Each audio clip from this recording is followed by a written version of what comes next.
Welcome in, everyone. Get ready, because today we're diving into a day packed with historical drama, October 16th. Oh, we've got a lot to unpack. 3 different centuries, 3 wild stories. And they say history repeats itself, right? Let's start with the Queen's final hours. 1793, French Revolution in full swing, Marie Antoinette. Ah, yes, the infamous let them eat cake queen. Though historians still debate if she actually said that. It's one of those lines that sticks with you, you know? But cake or no cake, she went from absolute power to facing the guillotine. What did we find about those final moments? Well, according to some accounts, her last words were actually an apology. She accidentally stepped on the executioner's foot. Wow, really? It's almost hard to imagine. You always hear about the extravagant lifestyle, but that's a human moment. It really adds another dimension to her story, doesn't it? And speaking of layers, the mystery of her son, the Dauphin, disappearing after her execution, that's a whole other rabbit hole. Oh, I bet. Okay, and then there's that whole diamond-encrusted necklace scandal. The necklace affair, right? Sounds like something out of a movie. It practically is. Mistaken identities, a ridiculously expensive necklace, and a whole lot of scandal that definitely didn't help Marie Antoinette's reputation. So we've got intrigue, drama, scandal, all wrapped up in one historical figure. But her execution, it wasn't just about one queen, was it? Not at all. Think about it. This was a power shift, a symbol. The French Revolution was messy, chaotic, but for many, it represented change. It's incredible how one event can echo through history like that. And if the French Revolution showed us how power can crumble, our next October 16th story takes us to a time when the whole world was holding its breath. Okay, buckle up, everyone. We're talking about the Cuban Missile Crisis, 1962, President Kennedy, and some chilling news. Soviet nuclear missiles in Cuba. Can you imagine? Just 90 miles off the coast of Florida, a potential for global disaster. Every decision, every word had to be carefully considered. No pressure, right?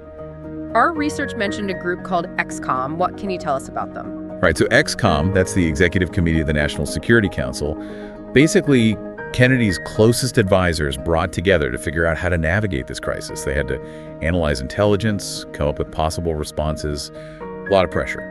Life or death kind of pressure. Yeah. And speaking of pressure, our notes mention something called the Trollope Ploy. It sounds more like a Jane Austen novel than Cold War strategy. What's the deal with that? It's a really interesting bit of diplomacy, actually. So Khrushchev, the leader of the Soviet Union, sends Kennedy 2 messages. One is very aggressive, demanding, The other one, a little more open to talking things out. Okay, 2 very different messages with, huge potential consequences. What did they do? They chose to respond to the second message. Ignored the first one completely. Wow. Bold move. It was a risk, but it worked. They called it the Trollope Ploy because a historian saw a similar tactic in a novel by Anthony Trollope. History mimicking art, who knew? Okay, and then there's that whole eyeball-to-eyeball thing. That's gotta be tense. Oh, absolutely. Picture this. U.S. Navy ships, they form a blockade around Cuba. They're trying to stop Soviet ships from bringing in more missiles. But the 2 superpowers, they are face to face. Warships practically within spitting distance, one wrong move and... Things could have gotten very bad, very quickly. So how did we avoid a full-blown nuclear war? Because we're all here, so someone clearly made some good decisions. Well, there was a lot going on behind the scenes. Intense negotiations, back and forth. Finally, they reached an agreement. Khrushchev agreed to remove the missiles from Cuba. And in return, the U.S. promised not to invade Cuba. So that's it. That's how it ended. Well, there was one more thing. Secretly, the U.S. also agreed to remove its missiles from Turkey. That had been a sticking point for the Soviets. So a bit of a trade-off then. What a relief, though, right? What kind of impact did this near miss with nuclear war have on the U.S. and the Soviet Union? I think the biggest takeaway was a realization, hey, this could have gone very differently. The Cuban Missile Crisis showed the world just how fragile peace really was, especially in the nuclear age. It's almost like it forced everyone to take a step back and really think about the consequences of their actions. Exactly. And one of the direct outcomes was the creation of a direct hotline between Washington and Moscow. Like a direct line to the Kremlin? Pretty much. They figured it was probably a good idea to have a direct line of communication in case anything like this ever happened again, to avoid misunderstandings, prevent things from escalating. Makes sense. Sometimes a close call is all it takes to push for change. Ready to shift gears again. Our final October 16th story takes us from global politics to something a little different, a medical breakthrough. And what a breakthrough it was. This one really highlights how far we've come, especially in medicine. A field that most of us take for granted these days. This all starts in 1846 with a dentist named William T.G. Morton. Imagine a time when surgery was just brutal, painful, because there was no anesthesia. And then Morton comes along. It's hard to even imagine what that must have been like. Surgery without pain relief sounds terrifying. It really was a different time. But that's what makes Morton's work so revolutionary. He wasn't just easing pain, he was changing what was possible. I can only imagine how many lives were transformed by something we take for granted now. So tell me about that first public demonstration. It must have caused quite a stir. Oh, you better believe it. Yeah. People came from all over to see this. Surgery without pain.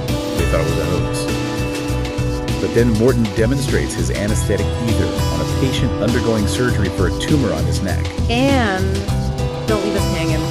No screaming, no struggling, nothing. The surgeon, John Collins Warren, he turns to the crowd and says, "Gentlemen, this is no humbug." I love it. Talk about a mic drop moment in medical history, right? But our research mentions some mystery around this too, right? Something about a secret ingredient. Right, so Morton, he calls his anesthetic Guillotines, but he keeps its makeup a secret at first. Wanting to patent it, which, who can blame him? Yeah, it's a huge discovery. But eventually the secret got out, right? Oh yeah, it turned out to be ether, which of course we know now is commonly used in medicine. But back then, that was revolutionary. Changing the world one surgery at a time. But even with something like this, something so positive, there were still some, let's say, ethical debates that popped up, right? Definitely. Pain management, patient consent, the whole idea of experimenting on humans. Morton's discovery really brought those issues into the spotlight. And those are conversations we're still having today as medicine advances. It's a good reminder that every invention, every leap forward comes with its own set of questions, right? Exactly. There are always consequences, intended or not. And those consequences shape the world we live in. Wow, when you put it like that, it really makes you think. We've covered a lot of ground today. A queen facing a revolution, the world on the brink of nuclear war, and the birth of modern anesthesia. All on October 16th. Who knew one date could hold so much history? It's amazing, isn't it? How these seemingly unrelated events are all connected by a single day on the calendar. History is full of surprises like that. It really is. And it makes you think, what are we doing today that will be on a deep dive episode hundreds of years from now? What stories will people tell about our time? Quite a thought to ponder. Well, on that note, I think it's time for us to wrap things up.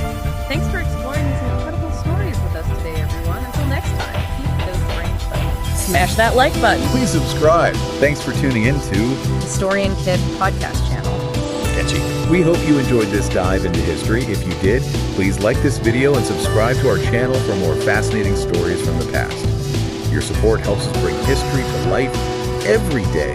Stay curious, stay informed, and we'll see you in the next episode. What lesser-known historical figures do you think deserve more attention? Get people talking.